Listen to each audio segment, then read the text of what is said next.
hitting live. I love this fucking game. We are live. Let me make sure it's actually doing it. God damn. Oh my God. Oh, Lord have mercy. You have got to be. Let me see if it's actually doing it. All right. And then I got to make sure we record it. Oh, Lord have mercy. Oh, man. Jesus. How do I start this shit?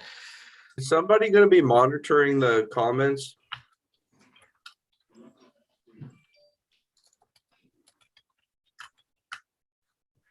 Yeah, no. Yeah, I'll be monitoring. I got it up. Brad Brock. Hey, it's Bryce's fault. I mean, what? I mean, I'm glad I'm not on Twitter right now. I'd be melting down. I'm sure it's absolutely horrible right now. Nick, you will appreciate this. Every once in a while after a big loss, I'll tweet out, like, come vent, and I just save all of the replies of people who are like, this team's only going to win 74 games, and I just save them in case I ever need to come back to them. Oh, wow. We already got comments. So, wow. Okay. All right. I'm going to hit record. Carlos, you coming? Are you there? Where did he go? Did he say where he was going? Come join if you dare. It's a good one. What else do you say, man? I don't know what to say. Easy. Whew. All right. Oh, hockey. Wow. Really going dark. All right. All right. You guys ready? I'm going to hit record here, and then we'll start the show. Yeah. Meeting, record on this computer. All right.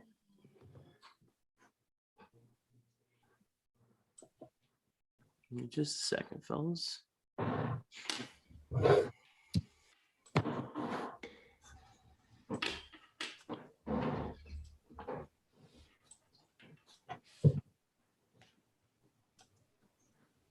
All right. 3, 2, 1. Hey, what's going on, everyone? Welcome to Late Night Reds Talk Live. Tim got the night off tonight, and I think he picked a really, really good one to go to the New Kids on the Block concert or whatever he's doing tonight.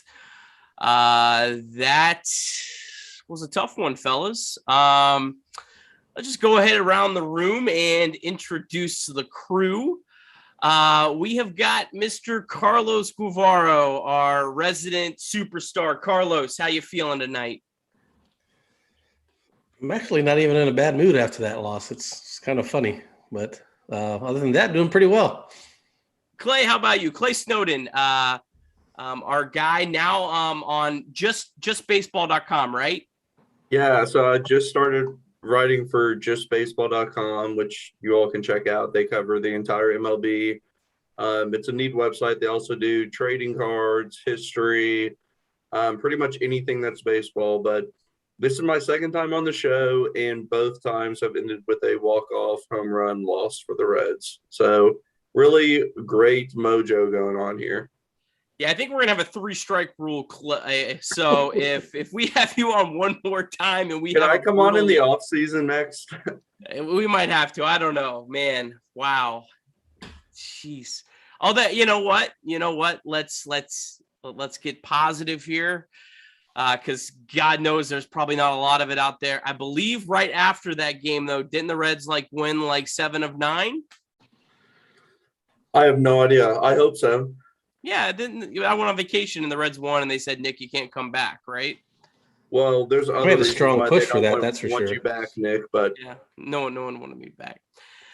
All right, and then making his late night Reds talk debut, we got Mr. Bryce Spalding. Did I say your last name right, Bryce? Yeah, that's right. Bryce is a former collegiate baseball superstar. Bryce, welcome to Late Night Reds Talk Live. Thanks, guys. Appreciate it. How you feeling tonight, Bryce? A little deflated, but hey, we've got another one Friday. Yeah, At least got tomorrow. We all need the day off, that's for sure. Let's rip off the Band-Aid. What the hell? What the hell? Why the hell was Brad Brock in the game? I'm optimistic. I don't get that. Carlos, do you have any any insight for me? We talked about it and we were asking the questions as we were watching it unfold. I mean, Lorenzen, it makes sense for him to possibly be down and not available. Sims doesn't make sense unless, he let them know something's hurting. I need a day because, he hadn't pitched in, what'd you say, Clay, 2 days? Yeah, Sims pitched, I believe. I can pull it up, but yeah, he was rested according, as far as we know. David Bell better say something to that fact that, Sims wasn't available either, or else this was real bad. Which I'd be surprised, that it was that. Yeah, so Lucas Sims pitched on the 6th, the 4th, and the 1st of September. So to me, like Nick said before the show, there could be something that we don't know about, but Brad Brock in that situation, I think we all kind of knew how that game was going to end. It's just at this point disheartening to think that the Reds cannot have somebody better than Brad Brock coming in, especially against a team like the Cubs, who we know does not exactly have an MLB roster right now. Now, a lot of times those are scary teams. I know that sounds crazy, but these are guys that are still MLB players fighting for their right to be in the league. A bunch of 28 to 31-year-old waiver wire pickups, they're going to give it their all, even in a broken season. And at the end of the day, the Cubs got the best of the Reds 2 out of 3 games. Bryce, you got any thoughts on what we just saw? I would wish that was Dario Moreta. In that situation, he probably, I really wouldn't even pitch to Wisdom, if we're being honest. He extends the guy to third, and Brock's a decent ground ball guy. He could possibly get Hayward to roll over one on a changeup away. I know he had a home run, but it's easier said than done. But I don't know. Tough situation for a guy that's just not very good. Yeah, I don't hate Brad Brock as much on the roster as I think everyone else does. It's just it's puzzling. The Reds only used 3 relievers? Like, it's not like that was the 5th or 6th reliever they brought into a game, which is what I assumed when Brad Brock came up. He would be like the guy at the very end of the bench. I would imagine probably if David could go back, maybe he tries to have Sessa go 2 innings tonight. But yeah, I don't understand pitching to Wisdom. That was weird. You could have just walked Wisdom and brought in, Wilson, who has looked good at times. And at least, you have a really good matchup lefty with Hayward as the first batter. And at least maybe you can set up that inning a little bit better. But that's what we saw at the end of the game. It ultimately comes down to, the Reds did only score 1 run in 10 innings against the Cubs. That situation doesn't happen if the Reds are able to, scratch across a run. The Reds had a runner on second in the top of the 10th and, weren't able to get it done. So, the offense has certainly got to find some way to get going. I trust that they will. They've at times, looked really, bad and struggling at times, and then 2 games later they break out of it and kind of go on a good streak. So yeah, they need some sort of spark for sure, because you can tell there's a big difference in this team that's out there playing every day than what there was 3 weeks ago.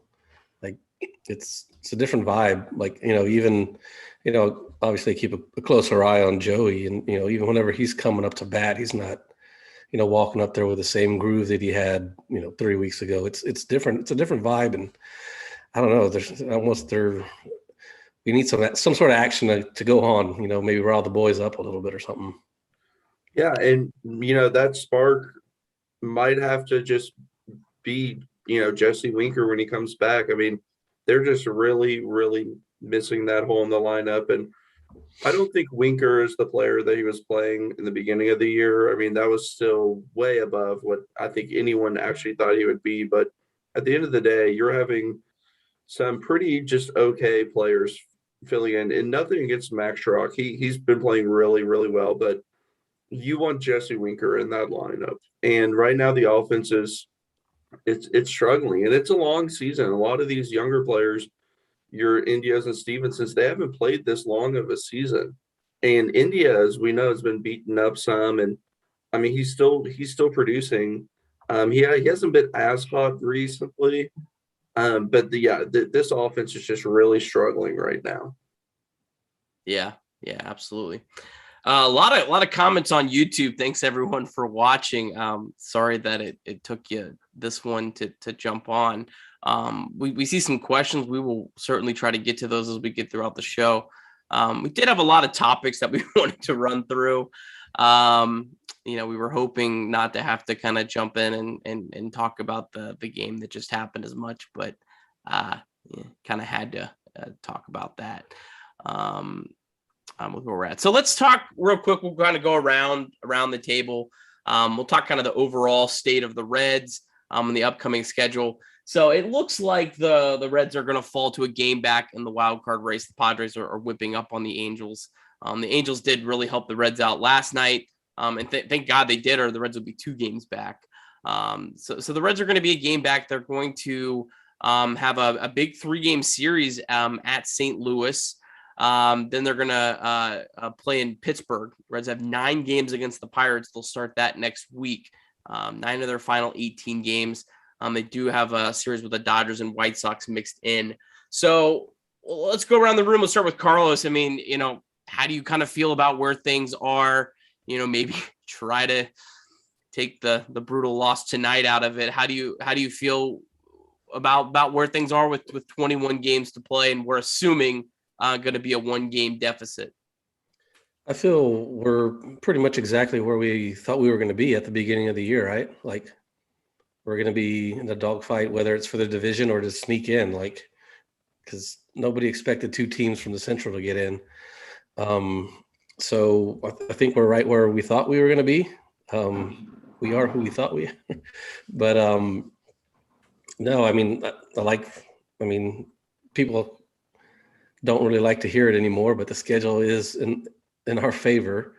So, I mean, what's not to be excited or optimistic about? If you choose to be, pissed off about tonight and where the Reds are standing, then I don't know, man. The Reds haven't been this competitive in a long time. So I just say, just enjoy the ride. I would say be pissed off tonight. That's fine. Be pissed off tomorrow, but come on, come Friday, let's get back in. 21 games to play. It's going to be one. I don't know. The Padres play tomorrow, maybe 1.5. They don't play tomorrow. Thanks, Bryce, for being on it. I think they play like the same schedule every day until the last 10 days, and then the Padres have 10 games. The Reds have 8. But yeah, it was never going to be this easy. The Reds were never just going to run away with the wild card. As much as we would say about tonight, I'm not pissed because obviously those 2 top relievers weren't available tonight. So, what are you going to do? Who else are you going to run out there? There's no way David Bell pitched Brock over Sims with the way Sims is pitching. There's no way. You got Garrett, you got Wilson, you had Brock, and you had Amir. It's kind of flip a coin, really. If you're you're being honest. It's David Bell seemed pretty handcuffed tonight when it came to the bullpen, so that's why I'm not upset about it. It's just 1 game. Yeah, and then before we kind of go back around, look, you can make fun of the schedule all you want, but the Reds are playing 9 games against the Pirates. It sure beats playing 9 games against the Giants. So, yeah, maybe the Reds will, go 5-4 in those 9 games, and it really won't matter, and they won't get the second wild card spot. But they're going to have a chance. If the Reds had the Padres schedule the rest of the way, I'd be feeling pretty miserable right now. But they don't. They have their schedule. We'll see what happens, and we'll go from there. Clay, where are you at? Yeah, so I'm looking at the schedule right now, and all I can think about is how crucial this series is this weekend. Not only because the Cardinals are not, they're still a possibility that they could sneak into the wild card. I don't think it will happen, but if you take care of business with the Cardinals, and then you have 3 with the Pirates, that's some serious momentum rolling into the weekend series with the Dodgers at home. And that could be a wild card preview You need all the momentum you can get. Kershaw, he had a rehab start, I believe, last night, so he'll be working his way back. We know how they are against lefties. Urias even, like, I don't want to face the Dodgers at their best right now without that momentum. So you take care of business, roll into next weekend with the Dodgers, and I mean that's going to be must-watch baseball. Now, I mentioned it could be a wild card preview.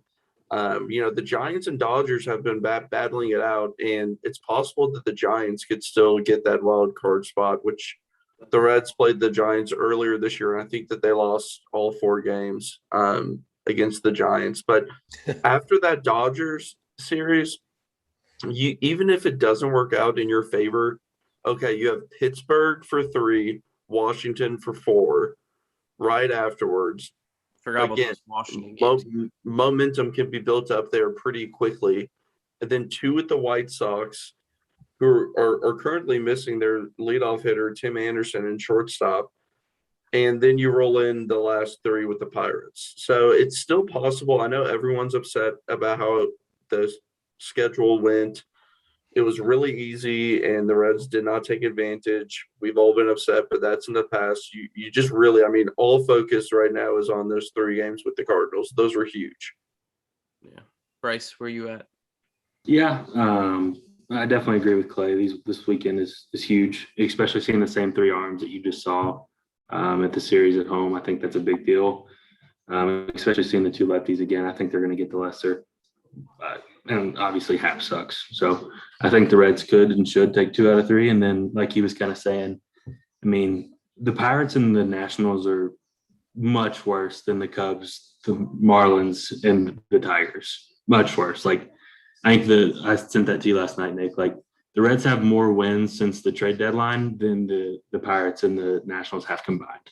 Like, they're really, really bad. Like 20 and 50, I think, in that span. So just you keep saying it. You got to stay with them. This team's not going to give in. They're going to eventually get hot again. And whether it's 10 games in and you got 12 against the Pirates and the Nationals or whatever. So I definitely not giving in. It sucks right now, but I think they're going to be fine. Mally Lester, Castillo Michaelis, Gray Hap. I mean, you can't ask for better matchups than that this weekend. The Reds got to find a way to go out and take care of business. Moving along, let's go through. We kind of did this real quick. Rank the challengers in the wild card race. So obviously we have the Padres, the Phillies, the Cardinals, and the Mets lost again tonight. But those will be the 4. Rank those 4. I'll start it out.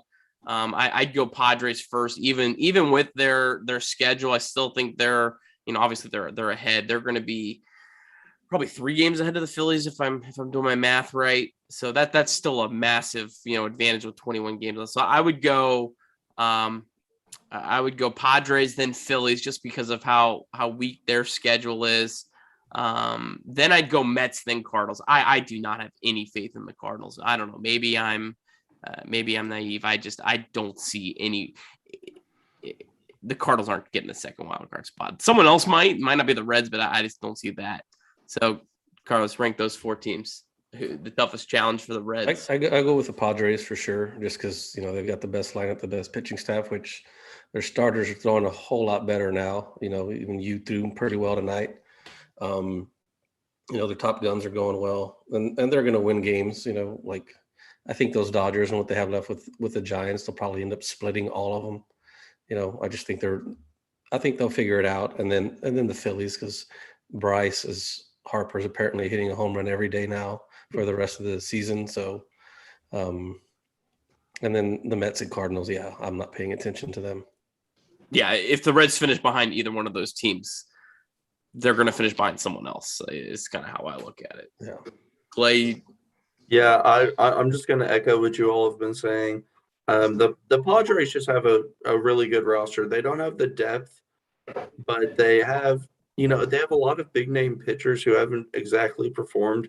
Blake Snell has been pitching really well recently, which he was terrible this whole year. If he can keep that up, Darvish was pitching well last I checked tonight, but he's been terrible. I mean, these are guys that have moments left in them to still be good. So I think the Padres are definitely number one. The Phillies, they definitely have some players who I just think their roster's better. I don't think that they have the pitching depth that it's going to take.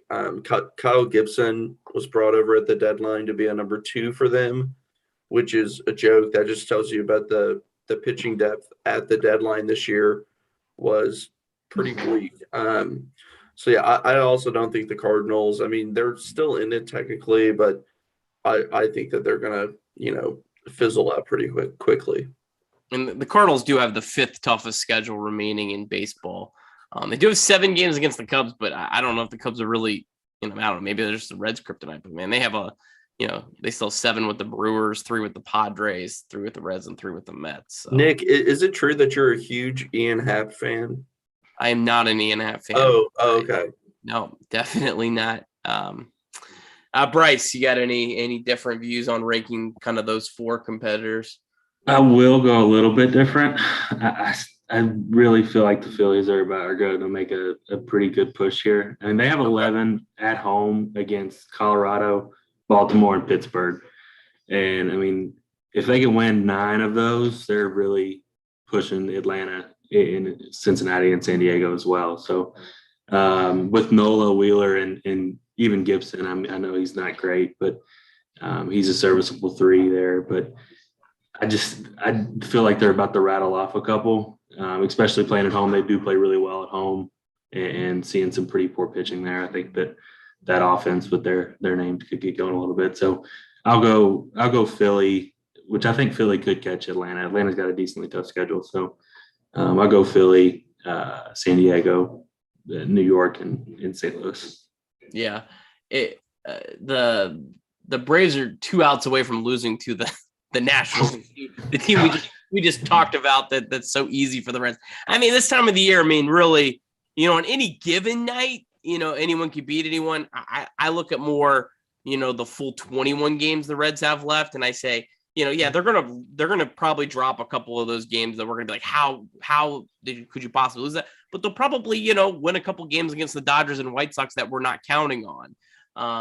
So yeah, but if that score holds, the Reds will actually only be a half game behind the Braves, which I think is important. If Philly just goes on this crazy run like you talked about, Bryce, well, there's still a fallback. The Reds, if they just finish ahead of the Braves, then the Phillies don't really matter. So those 21 games left, does 14-7 get you in, you think? I would think so. We talked about San Diego. I mean, San Diego, they're going to have 23 left, right? So, I mean, I feel like San Diego could go 13-10. Yeah. And that's playing really well. Like that would be, and I think that would actually be ahead of the Reds, but you know what I mean? Like they could go 12-11 and that's playing great baseball against the competition that they're playing. So that's why I think the schedule does, does matter some down the stretch, just because, the Reds could play mediocre and still help play the Padres who play great, so I don't know. We'll see. It's going to change every night. We'll be back here next week and we'll probably have a totally different formula about the remaining 14. It's going to be an emotional roller coaster. We've been saying that every single week all year. We've been saying ups and downs. And today was a down. So, all right, let's move right along. I got a lot of topics I want to get to. I don't want to keep you guys all night. I don't care. You'll be fine. Thoughts on the Delino to Shields pickup? This is one of the things. And Shogo's future, because we've barely seen Shogo for about 2 weeks. Since the Shields has been picked up, Shogo's pretty much been a pinch runner, and I think he came in one of the blowouts. Are you guys upset that Delino's on the roster? Let's switch it around. We'll go Bryce. You can start this one off. What's your thoughts on Delino to Shields? I mean, it's better than Naquin and Shogo versus lefties, right? I mean, yeah. Delino's not – he's who everybody thinks he is. He's not a great hitter. He's a good defender and runs the base as well. So, I mean, I don't hate it. It's not something that I want to see permanently. I'd like to I mean, obviously get Nick Senzel healthy or whoever it may be, but Shogo's future. I was talking about this with Brandon last night. Actually, I just don't see how Shogo has a place on this team moving forward. I mean, if it's eating the $8 million or finding a suitor to take him on get him 500 at bats or something, whatever it may be, but I don't have a problem with the Shields being on the roster. I don't think Shogo has any type of future in Cincinnati. Oh, wow. As the proud owner of a Shogo jersey, the only owner of a Shogo jersey, I actually completely agree. I bought this before he ever played a game with the Reds, so now it's just a way for everyone to identify me, the only guy with the Shogo jersey. But Delino to Shields, to me, like, I don't know if I've ever actually had a thought about Delino to Shields. I actually had no idea that he was traded to the Red Sox at one point at the deadline. I mean, he's fine to have on the roster, a little bit of speed, better against lefties, as you said, Bryce, and plus defense. But yeah, Shogo is, I mean, I'm going to write an article after this season about the big free agent class that the Reds brought in, I guess now 2 years ago. And a lot of those deals are just not looking great. I mean, Wade Miley's he's looked good this year, really, really good. Moustakas has been a disaster, really can't hardly get on the field, and Castellanos may just opt out, which I don't want to go down that rabbit hole right now, but I got a question on that, so you're gonna have to. I'll hold back and wait for that. I would counter on that though, Clay. Is 2 out of 4 hitting on 2 of 4 actually not that bad? You know, when you're talking about free agents, especially with the kind of value that the Reds have got out of the two, especially Wade Miley. You know, I'm just talking money wise. Like, would they be able to keep Iglesias and have a legit closer? I mean, it's stuff like that. It's more of a deeper dive into the money than the percentage of hitting. And man, like, I'll talk about Nick later. We will hold that back. I don't know. I guess Carlos, we get the Shields. I'm curious your guys' thoughts. I mean, do you think like hitting on 2 of 4 is actually okay or not?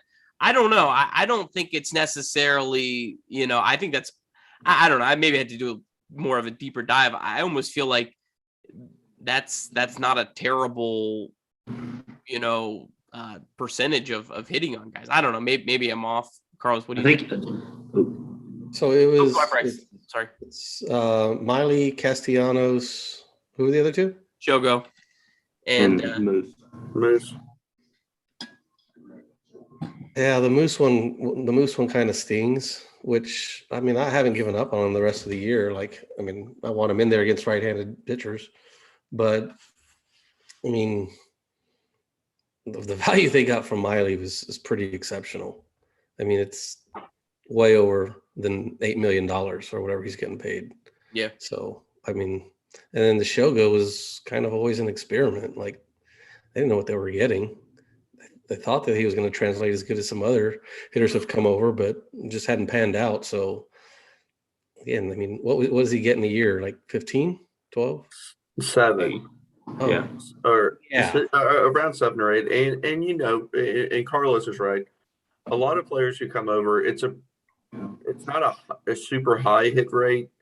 It's about 50-50 probably. So it was a calculated risk, and you know, it just didn't work out. Not every signing is going to work out.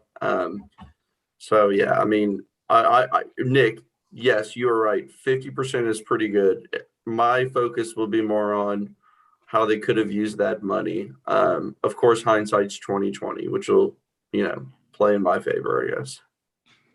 Yeah. Yeah, I just kind of feel like, you know, with Miley and Moustakas, they're both kind of coin flips. And, well, you got one of them that flipped right. The Shogo signing was kind of more of a lottery.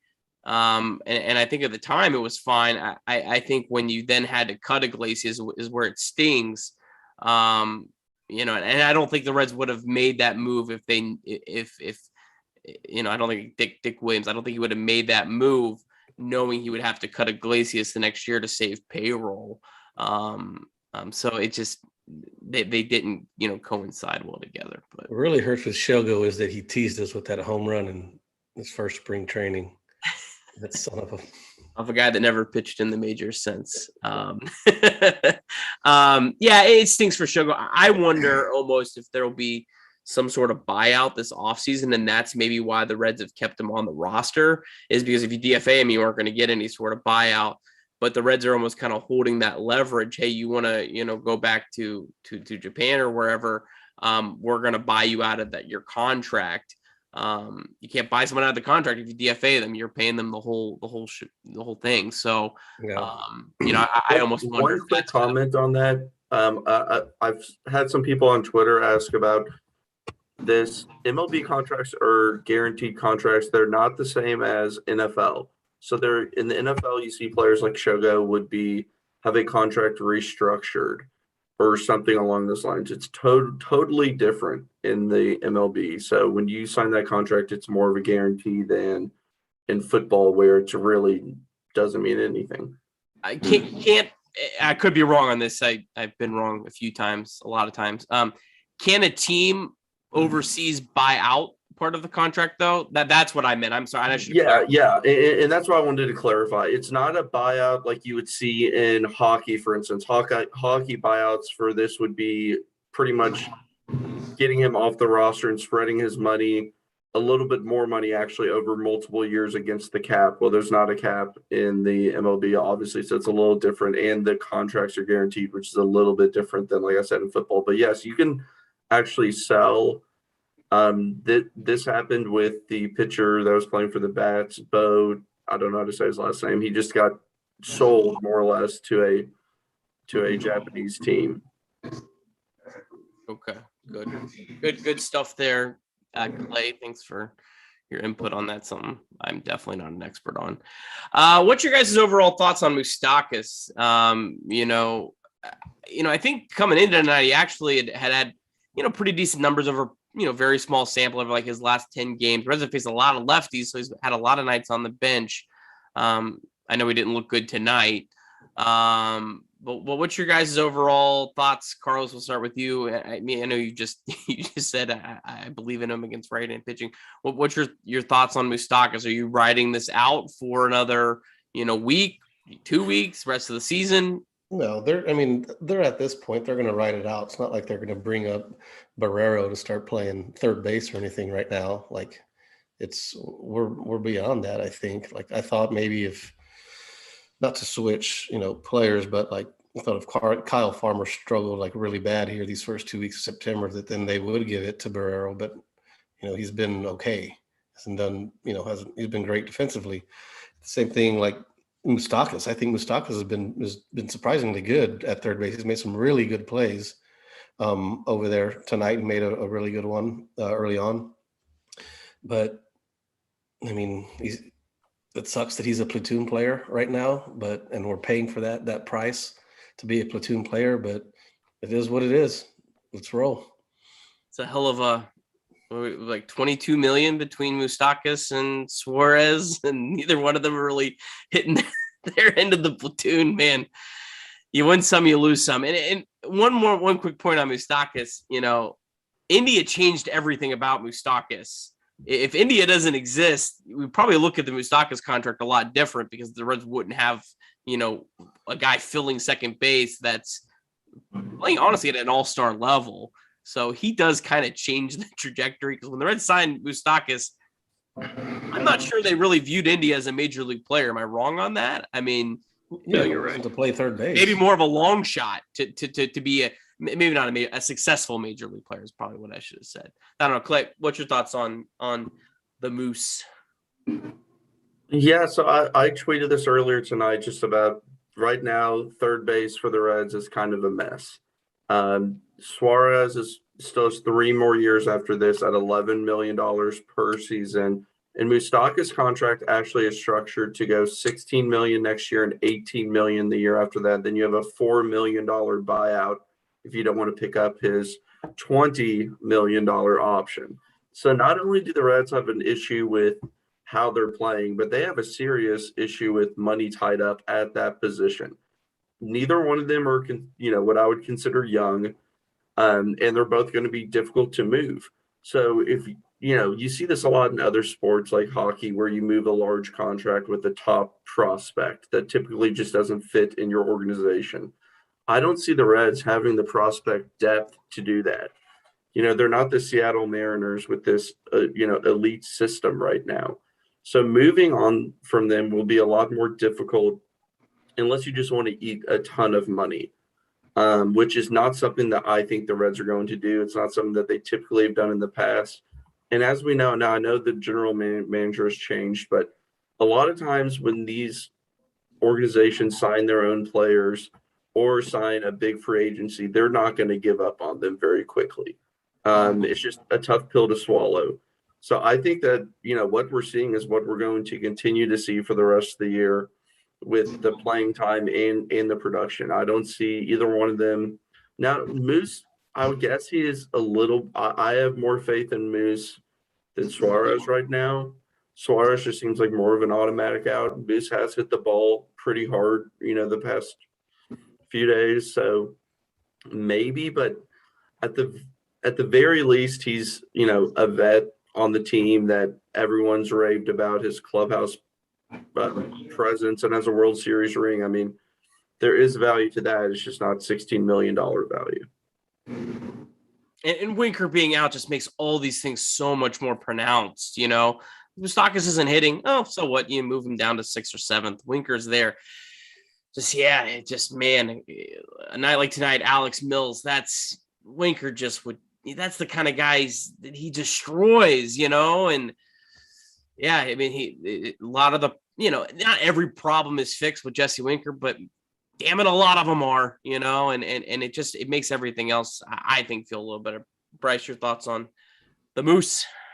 Yeah, I mean, initially when that contract was signed in 2019, 2020 offseason, I loved it. I mean, slugged .498, hit 101 home runs the 3 years prior. It's like, wow, that guy's going to rake in Great American. So it's been frustrating that he hadn't been able to play. And then obviously the shortened pandemic season last year, I think he would have put up really respectable numbers and people probably would have viewed him a little bit different going into this year. But yeah, they're not going to give up on him this year. And probably they're like Clay said, nobody's going to take that contract going into next year or the year after. So I think they're just going to have to make Suarez and Moose work.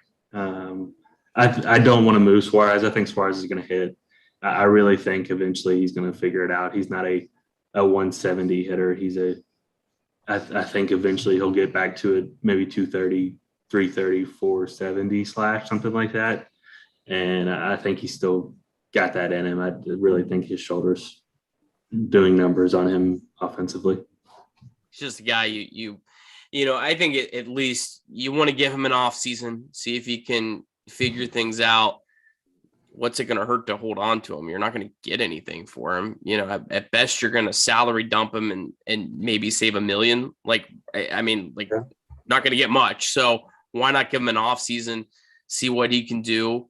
You're not just going to magically throw money and replace him and Moose. You can't do that. Well, they're not going to be able to do that. Maybe. And I'm looking at contracts right now. That $14 to $17 million contract range is so many hit and misses. You're not top, notch player to get the huge contract, and you're not enough of a role player. I mean, Andrew McCutchen, Evan Longoria. Dexter Fowler makes $500,000 more than Moose. Lorenzo Cain, Elvis Andrews, that's just a range where there's good players in that list I didn't mention, but that's just a range where you see a lot of busts in, players that with Moose's case, it was more of a, he was at that age where he wanted to cash in, and I'm sure that he had other offers from probably better teams at the time, but who would turn down that contract that they gave him? It was just a risk at the time. And there's a reason why he was only getting 1-year deals.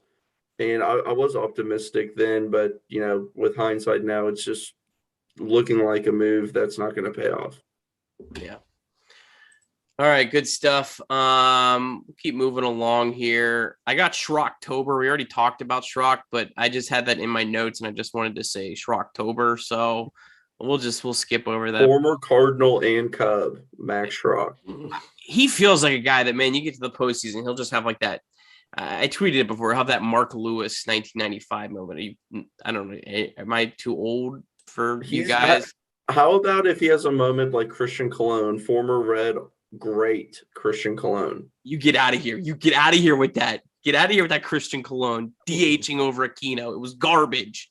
It was garbage, Clay. It was garbage. That 2020 year last year was funky for a lot of reasons. Christian Cologne, Matt Davidson, like all these kind of random guys. You know, I was kind of hoping 2019 RJ Alanis, is that his name? Still in the Red system. He had the last hit by a pitcher. When we had the DH last year, I was hoping he would have the last ever Reds pitcher hit. But here we are again in the year 2020, still rolling out pitchers with bats. It's stupid. And Wade Miley just hitting like Shohei. Quick score update. The Phillies did lose. So the Phillies lost tonight. The Braves lost tonight. The Mets lost tonight. I think did the Cardinals win? I don't even pay attention to the Cardinals. I'm not worried about them. But yeah, so some good stuff, and I don't care for Padres. We're not going to talk about that. All right, let's move on. I felt a lot better writing this question, you know, after the Reds pitched their fourth shutout inning of the night tonight, before Mr. Brock came in. But where's your guys' confidence level on the bullpen? Let's go reverse. Bryce, start with you. How do you feel about the bullpen right now? I mean, as good as you felt all year. I mean, you have, what would you say, 5 guys you can really count on right now. I would even throw – I think Wilson can give you a solid inning here or there against maybe a couple lefties. So I would say maybe 5.5, depending on the right situation for Wilson. But Santillan, Sims, Lorenzen, who am I missing? Sessa and Givens. Those 5 guys, I mean, not many teams can run out 5 guys that they're really confident in, especially Santillan tonight. He looked great. Yeah, that's the best he's looked all year, in my opinion. He looked so confident out of the bullpen. I think he really, really got something there. Yeah, Santillan, man, he looked just fantastic tonight. That's just a huge weapon. Yeah, and I mean, you know, 5 guys. I know it feels like I was like, man, 5 guys. That's so many guys. That's, you know, enough to get you through this run. And then Brad Brock pitches in the 10th inning tonight. But yeah, I agree with you, Bryce, on that. You know, the Reds are gonna have a lot of off days too down the stretch here. So, you know, 5 guys should be able to go a long way. Our friend Marianne did point out that in the post game, David Bell did say that Sims was unavailable tonight, but he's a guy that, man, those last 5 appearances, 5 or 6, is pretty worrisome. Is that I saw that he had warmed up the last 4 days and he pitched 2 of the last 4, so that's why he said he was down.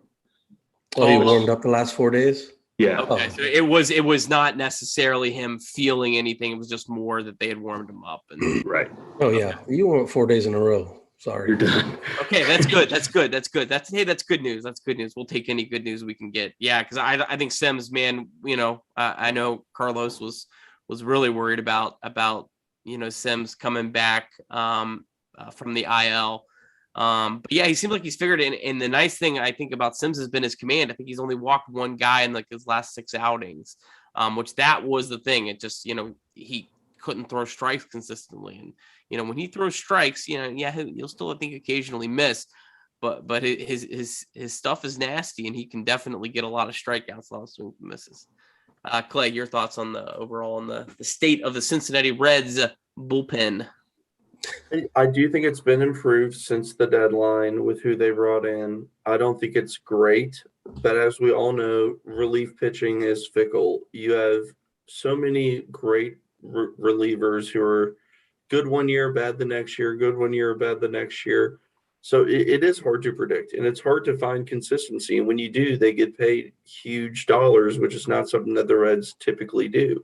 So when they did the waiver wire thing, when they did the whole bring in all these the Michael Fulmers, or I'm sorry, Carson Fulmers of the world. Like, Doesn't a matter. few of those have done okay and have provided some good innings for the Reds, but overall, I don't think it's as much.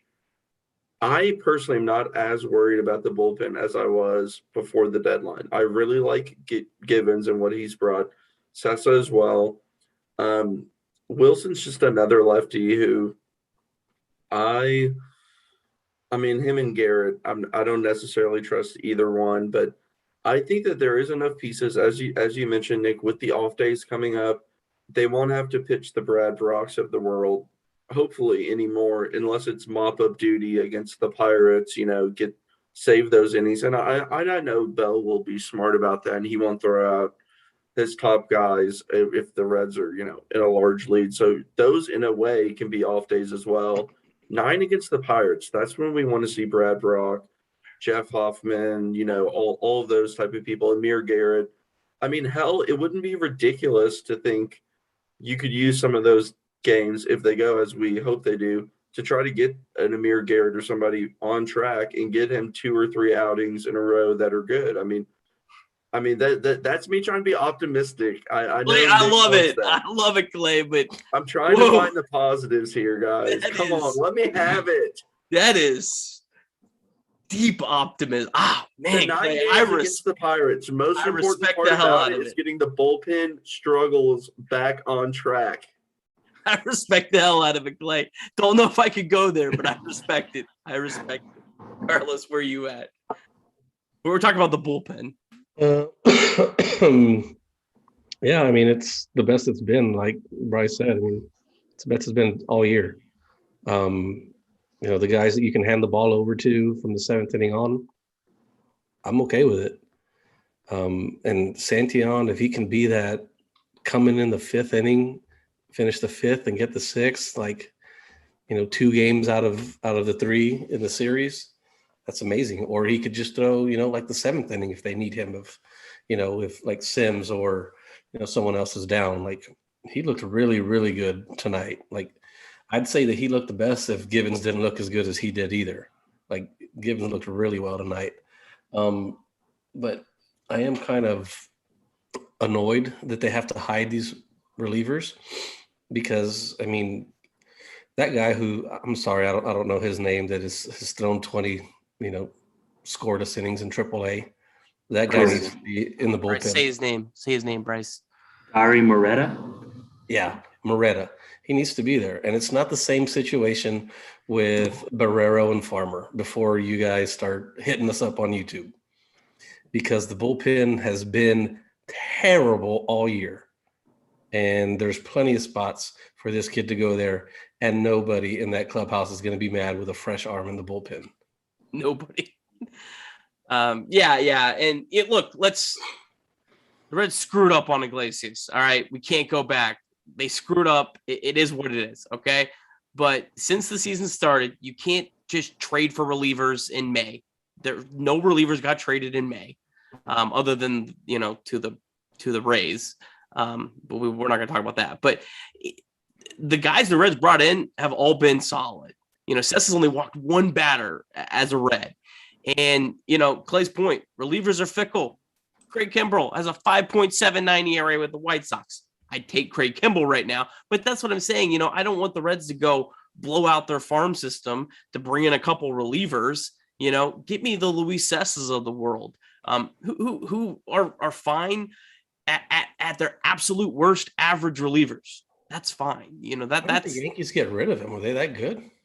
They needed roster spots to get Gallo, and Yankees fans were pissed about that trade, not because Sessa was incredible, but because he had struggled for a few years. They kept him around, and then when he was starting to figure it out this year, they kind of more or less just dump him for nothing.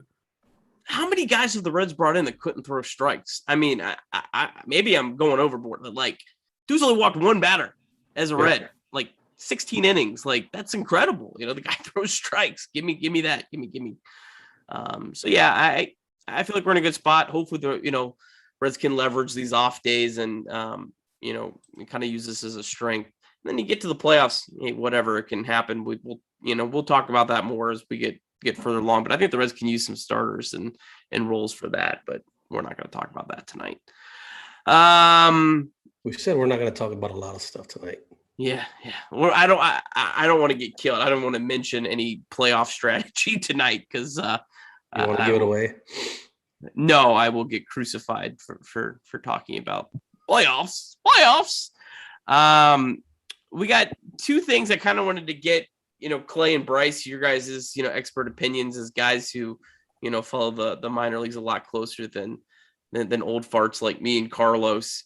And then we'll kind of get into some questions. And then we got a lot of really, really good questions tonight. We want to try to get to all of them. So me and Carlos, we're going to shut up. We promise we will give you guys your time and, do this at your own risk of memes on the internet of you.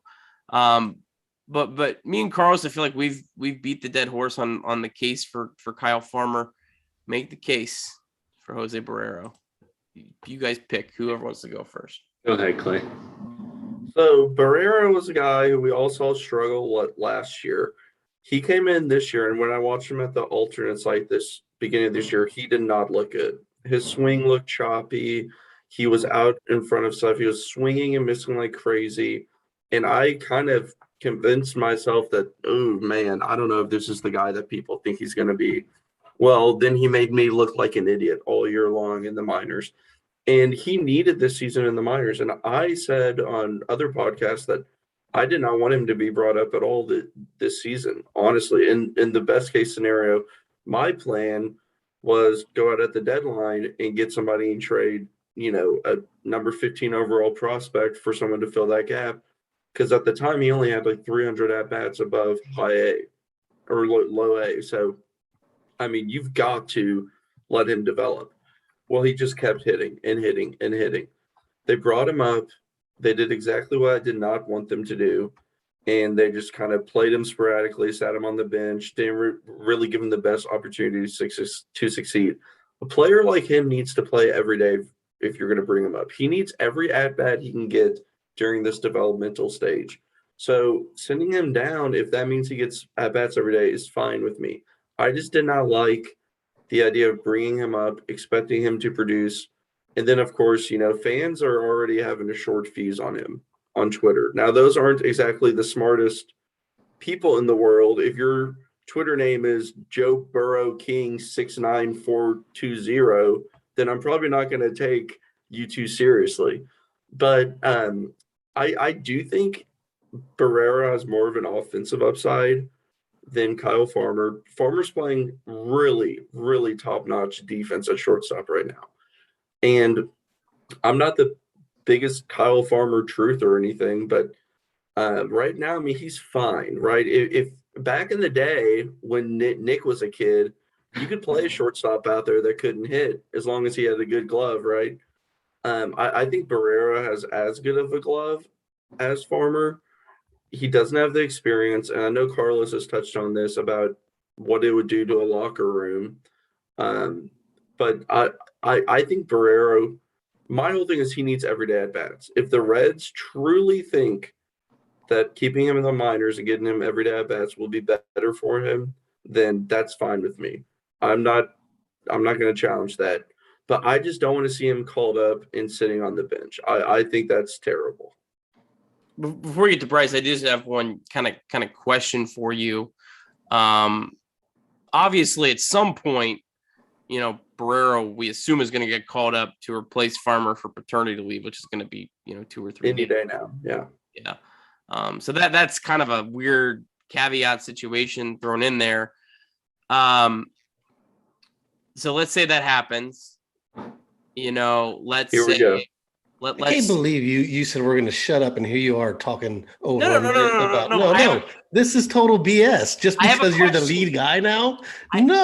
Let Bryce talk. I have a question. I'm not questioning anything that he's saying. I'm asking about. Unacceptable. So let's say he comes up. Let's say he does average, whatever, in those 2 or 3 games. And then let's say the Reds, they're going to bring Farmer back and they're giving him the starting role. Do you think, would you send him back down? Yes, absolutely. I know normally it would be a different situation because the AAA season wouldn't be going on at this point. Right. At that point. but that it's extended. Would you would still send him back down? You wouldn't want him up helping the team because I mean clearly he is one of the best 28 players. You think that I'm just curious if you think that if you are going to play Kyle Farmer, you would rather not have Barrero on the roster at all, helping the team being the back. To me, it doesn't even need to be much of a question because we've already seen it. When he was up here, he wasn't playing much. They did move Farmer to third or, use him in some utility role. It would go back to exactly what it was before, which is Farmer at short, Barrero getting pinch hit here or there. And pinch hitting is so much harder than people think it is. This is not MLB The Show. It's the hardest thing in sports.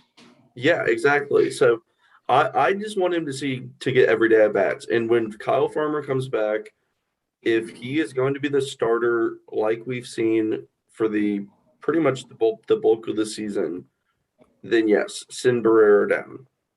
Okay. So Suarez starts at shortstop on a Farmer off day. Suarez at shortstop, Moustakas at second. Oh, Mike Freeman at third.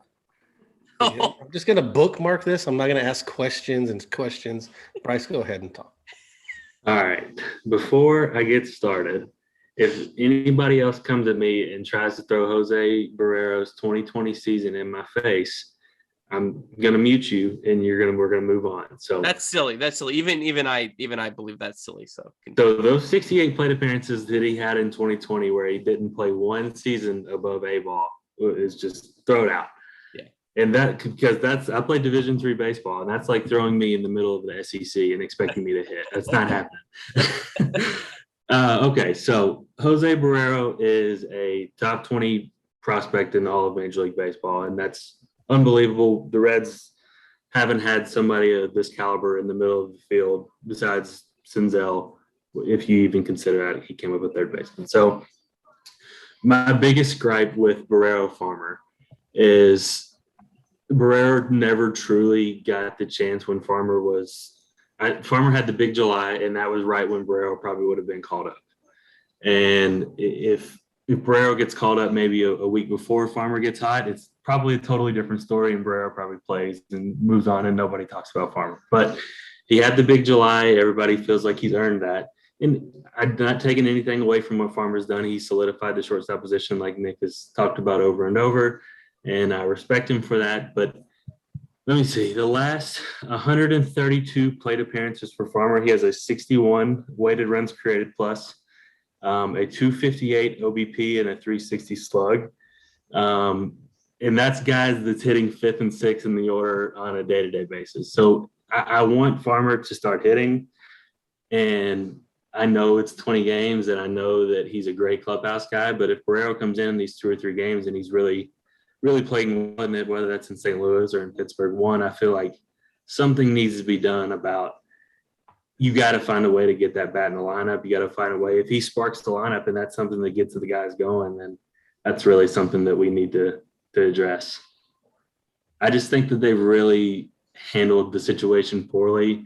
As Clay was talking about, like pinch hitting is so hard, especially when you're trying to adjust to big league pitching. I've never had to hit big league pitching. I pinch hit in Division III for 3 years, and that's really hard. It's difficult to sit in the cold or sit on the bench. And yeah, you can go take swings in the cage. You can go loosen up. You can go run around in the clubhouse, whatever it may be, but nothing simulates seeing a 92-mile-an-hour fastball the first pitch that you've seen in 10 days or 5 days, whatever it may be. So he was put in a really tough situation. I think he's been judged very poorly by some Reds fans, and that's all I need to say. Yeah, no, that's great. We really appreciate you guys' perspective because me and Cross have the same perspective. So, what's the point of having the same perspective on the show? We embrace debate here at Late Night Reds Talk Live. But no, and I'm super excited for Jose's future with the Reds. And yeah, so no, definitely appreciate your guys' perspective. All right, let's move on to some questions. Whoa. We said we were going to just let them. We beat our point to the They ground. did. They talked. We beat our point to the ground. All right, go ahead. They talked. Throw it out First there. of all, I'm not talking tonight. I think if Barrero gets the opportunity to play, say, for 2 or 3 games, and he does really well, they're going to give it back to Kyle Farmer for like 2 days. If he doesn't do shit, they're going back to Barrero because it's crunch time. But that's only if he does really, really well. And the odds of that happening probably are not that great because he hasn't played. And then back to Barrero being called up and then not getting the opportunity. I was totally fine with it. I defended it. Bell's decision, I think he handled it perfectly. I would have handled it the same way. And I think probably 95% of Major League Baseball players would have handled it and managers the exact same way. But I think he got plenty of ABs in AAA. We know he can do. Like 2/3 of the season is enough. If he can hit and he hit for that well for that long, okay, he's a big leaguer. So with the whole situation that's going on with Farmer, being so like, average, below average, super great month. And like, you really couldn't take him out of that lineup. That would have pissed a lot of people off. I'm perfectly fine with bringing up Barrero and having him pinch hit because he gives me the best option of a right-handed hitter whenever I'm trying to make the playoffs. 100%. He's going to get enough bats, more than likely going to go to the Arizona Fall League, more than likely going to play winter ball. He's going to get his ABs. So not worried about his ABs. I don't think anybody's worried about him, progressing to the major league level next year. It was a tough situation. Like, Bryce said, if Kyle Farmer didn't have that month that he had, then we wouldn't even be talking about this right now. But I'm not going to say unfortunately he did, but it is, it happened the way it happened. And I think that the Reds have handled it great. Fortunately, he did, because if he didn't have that month, we may not even be a game back, regardless of what it's done now. That's the thing I don't know and I don't understand. I have no idea what sitting on a bench would do for a prospect. I don't dude who watches baseball. I have no idea what that does. So I'm going to defer to Carlos on that one. If he did that for 3/4 of the season, then that would suck. That'd put him back. If he did it for half of the season, that would suck. But for the last quarter of the season, or third of the season, whatever it's been, I don't think he's got anything to prove at AAA anymore, ever again. So I don't even think it was really, in my opinion, it's not hurting his development being there. I think it's more just putting him in a bad situation to where you're not really setting him up to fail, but like I said, it's really difficult to hit major league pitching and then to do it on an inconsistent basis. I feel like he was put in a pretty tough situation. And, when you saying that, I think that they have a great clubhouse to where like Joey and Nick and Moose are like, hey, we were all rookies and we had to do our pinch hitting jobs. Like, just be ready every day. Like, I don't know the guy. You guys probably have heard him speak or, give interviews more than I have, but he seems like a great guy and that he would be like upbeat about being in the big leagues and getting the opportunity. So I don't know, just my opinion. Yeah. I mean, I definitely, like I said, I have no idea if it's not going to hurt his development. I want him on the roster because he's certainly better than, other options. And Farmer does need days off. And you do not want anyone else on this current roster playing shortstop. Doesn't matter. They're going to be a disaster defensively. And in these type games, man, that could really, really kill you. So, all right, good conversation on that. Before we get into the questions, this has really gone on. I feel like this is good conversation. I never know when I put out these outlines, like, are we going to blow through this or not? But I feel like pretty good conversation. Hopefully those of you watching are enjoying it as well. But Clay and Bryce, and I kind of got a question, a similar question from the great, what's his name, Clay, the great Bambino? No, the one who asked us the question about player under the radar, Great Haver. Oh gosh, you put me on the Great spot. take, Haver. Great Haver. So anyways, Clay and Bryce, we'll let Bryce start on this one since Clay started on the last one. Who's a player kind of under the radar that you guys see that could help the Reds in the near future? Maybe like someone in 2022 that maybe, we're not seeing, we're not hearing a lot about that could be really help the Reds out soon. I think in my opinion for 2022, the kind of 2A, 3A type prospect in regards to Green and Lodolo is Graham Ashcraft. He's somebody in Chattanooga that had the really long scoreless streak between high A and double A. and he kind of got hit around a little bit in Double-A, which is to be expected. But Brandon tweeted a stat earlier. Let me get it pulled up 1 second. He's one of 10 pitchers in minor league baseball, age 23 or younger with 50-plus innings that has a FIP under 3. I mean, it's guys like Lodolo, Cade Cavalli from Washington, Shane Baz from Tampa, Grayson Rodriguez from Baltimore. So big-time prospects, and Ashcraft's on that list. So I think he'll probably start the 2022 minor league season in AAA. And, I mean, if he's having 8 to 10 really good starts, he's pushing the envelope to be there, along with Lodolo and Green, obviously. So you're really going to have 3 guys that are probably on innings restrictions limits between those 3. And I think that he could provide a solid arm, maybe middle of the season, dog days of August, and he could really be somebody that make an impact. And also Clay tweeted somebody tonight, Riviere San Martin. He was kind of a throw-in a Sonny Gray deal.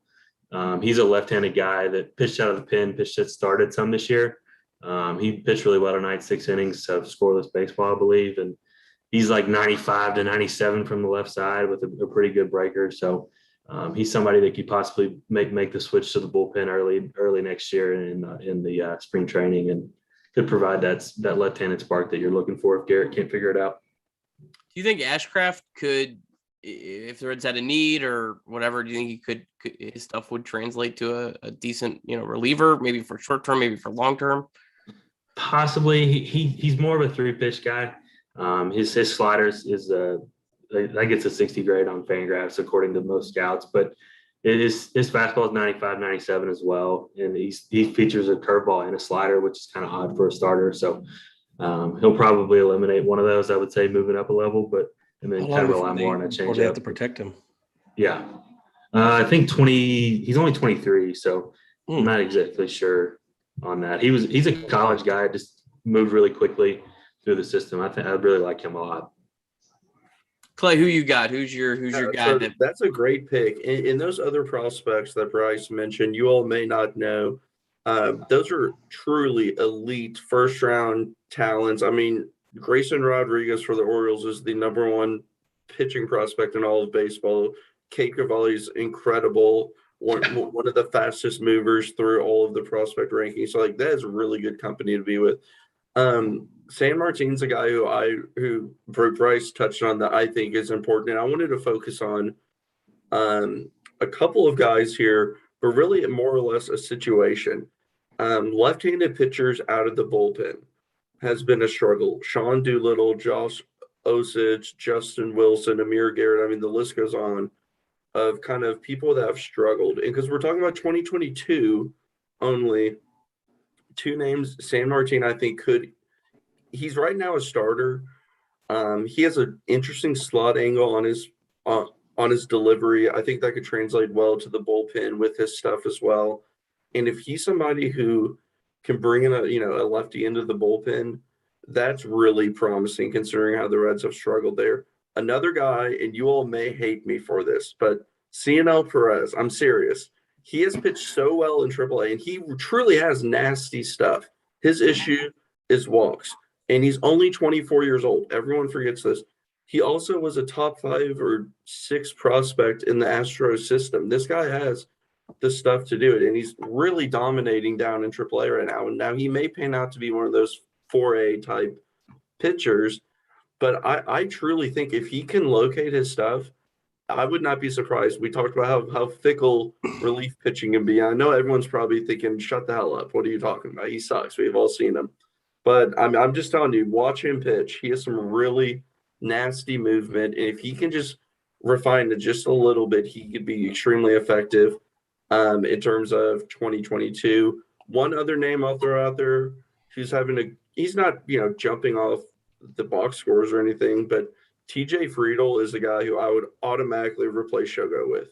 He has to be protected for the Rule 5. He can play all outfield positions, plus athlete in all of those positions. He would have gone he was an undrafted free agent, and the reason why is because nobody knew he was draft eligible. He would have gone in the top 4 rounds, but no one understood. He had a weird red shirt rule, and that's why he wasn't drafted. It wasn't until after the draft, and he got paid, I think, the highest signing bonus of an undrafted free agent. And he's shown some pop this year with Louisville. I think he's maybe second in home runs down there. He can get on base, and like I said, he's a lefty bench bat who could automatically today replace Shogo, and he has to be put on the 40-man roster. So that's somebody who could at least provide a little bit of depth off the bench. I'm gonna have to do some research on that. Like, I'm interested. How did everybody miss that? It's a crazy story. If you have any links that you can forward to me, Yes, I will. I think this was like the most shared story in baseball when it happened. It must have been why I didn't get drafted. One point on Perez, Clay, I don't think you're crazy on him. You know, thank you. 24 years old, he's young. I did not want to see him again this year. Let me be very, very clear. I did not want to see him anytime this year. Just let's call it a year, pack it up, have a good offseason, come back. But StatCast loves the guy. I mean, for a guy with a near 7 ERA, you know, StatCast said his expected was below 5. Yeah. Watch him pitch and just watch the movement that he has. If he can just get 10% better at locating it, which I know sounds like a lot, but I mean, you know, the Reds have been able to do some stuff with some pitchers. They have no shortage of, you know, really good pitching coaches. Perez is not someone who should be, you know, just written off. No, me and a certain buddy that I have talked about him in spring training, and we were like, I saw him pitch 3 times. Like, this is hands down the best stuff that any left-hander has in the organization. Like, from the big league to possibly making the big league roster. I was like, he's way, way above what Amir Garrett was as a lefty, because, you know, his ball moves all over the place and he has more than 2 pitches. So I don't know. I'm very excited about him too. Kind of be scary to step in the box against, to be honest. Like, I would not want to. I mean, I wouldn't want to step in the box against anyone, but I'd probably crap my pants, you know, against Jeff Hoffman. But I feel like we'd be a fair matchup now, Nick. But yeah, I mean, Perez, he's not a guy, especially lefty, you'd be feeling comfortable against. So whatever that's worth. All right, let's knock out some of these questions, fellas. Ethan Fulkerson, I think, asked a really good question. He said, I know this is a loaded question, but I'm just curious. What does everyone think the Reds should prioritize going into the offseason and next year? And I know we've kind of talked about, you know, some of the contracts and whatnot, but just in terms of what should be the number one priority. Carlos, let's start with you.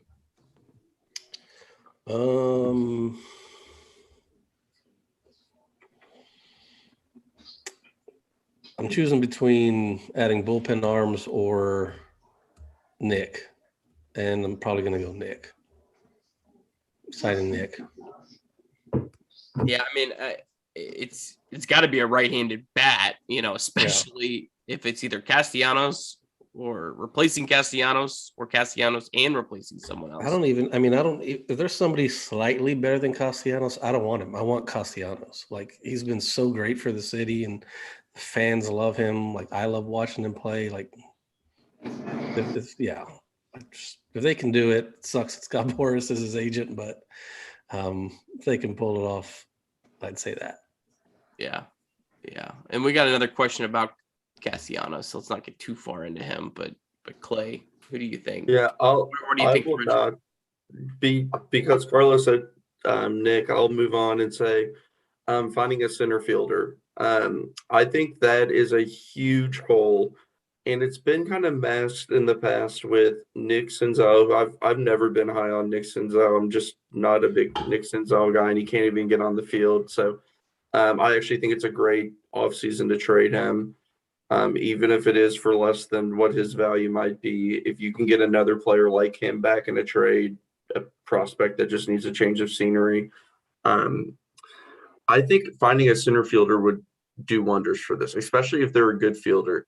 If the DH comes or not, who knows if Joey will take that DH spot. I wouldn't do that. I would put, Winker in a DH, but having a plus center fielder for this team that can get on base and provide some pop and shore up the middle of the lineup so that we don't have to have the Kyle Farmers batting 5th or anything like that.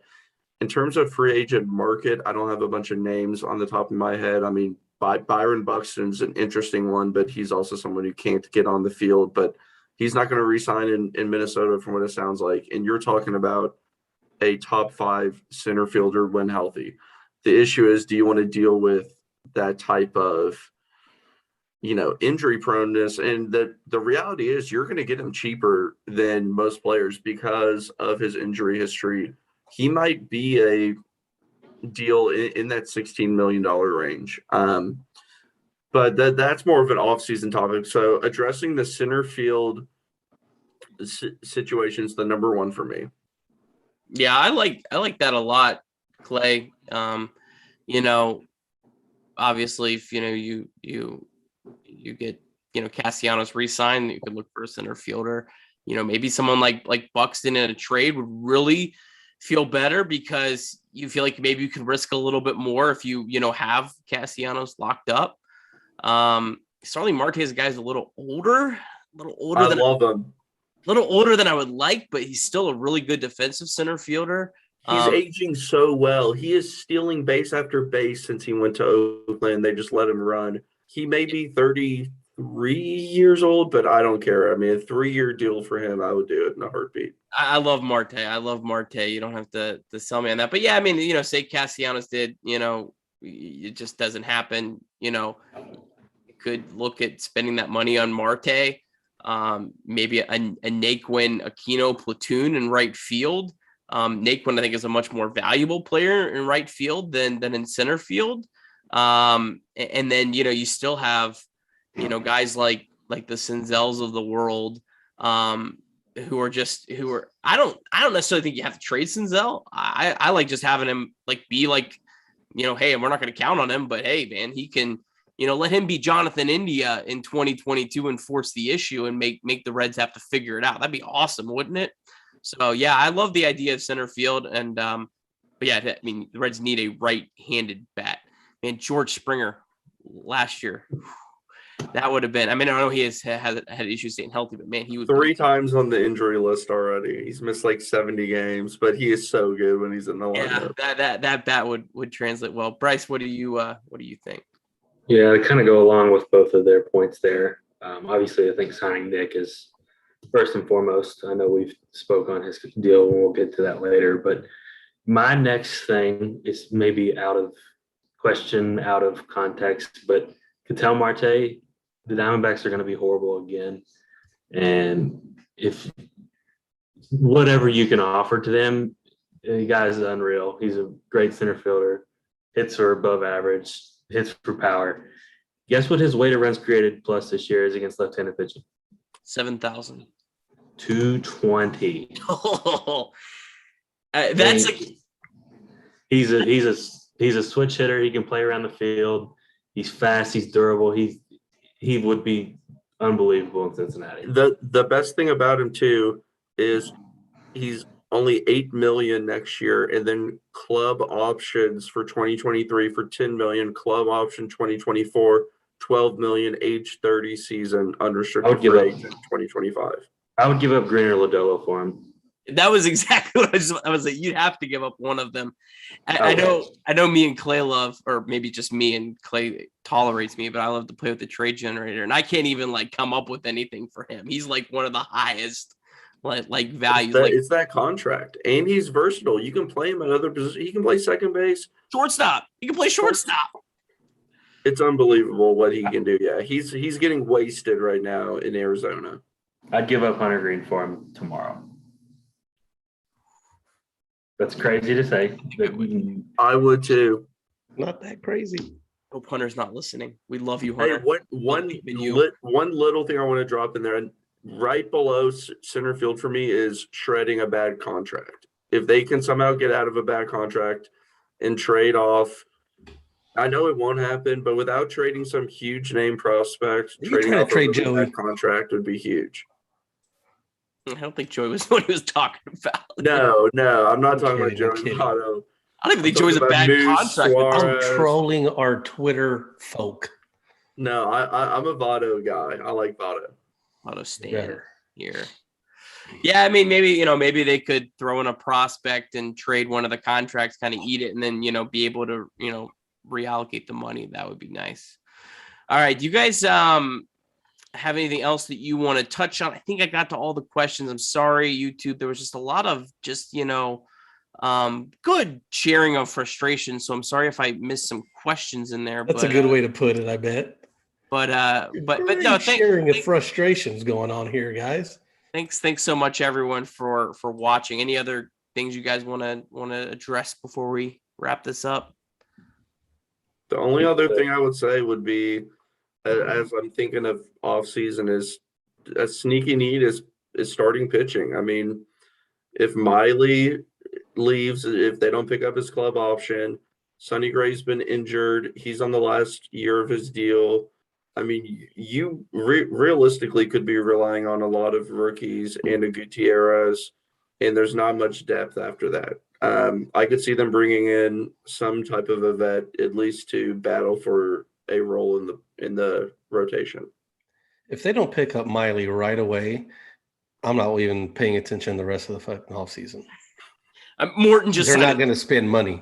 Morton just signed for $20 million for 1 year next year. There's no way the Reds would get torn to shreds. But it's the Reds. We can't act like we'd be shocked. They're picking up Miley's option. They're going to pick it up. Like throwing Brad Bach out there tonight in the fucking extra inning game. Bradley Broccoli is pitching in September in meaningful games. Lord have mercy. Bryce, you got anything else? Go Reds. Clay and Bryce, check Clay out on justbaseball.com. Does some great stuff there. Bryce, a great follow out on Twitter. I know our account tweeted both their guys out, so look up our account. You'll find both those guys. Guys, really enjoyed having you on. Really, I think helped me at least digest that brutal loss tonight. I thought this was a good conversation. We'll definitely have you guys back on. Lastly, I got to get my last word in. Believe in this team. It's not over. There's 21 games left, 1 game out of a playoff spot. Be mad all you want, but man, don't regret in 3 years when the Reds are rebuilding that you're like, yeah, you know what, I poo-pooed and they had a nice run to the finish. So this team, they got some gas left. They're going to make a run. It's going to happen. Believe it. As always, please subscribe to us on Apple Podcasts, Spotify, YouTube, wherever. Give us a 5-star review. We love it. We'll look forward to seeing you guys next week. We're going to look to have some big guests up here to wrap up the season. So thanks as always for watching, and go Reds. Appreciate it, guys. Thank you. Nick. Hold on. Let me, before you say something stupid, let me make sure I unstream this. Every time you do something, you screw up my computer. All right. The stream is over. Say whatever.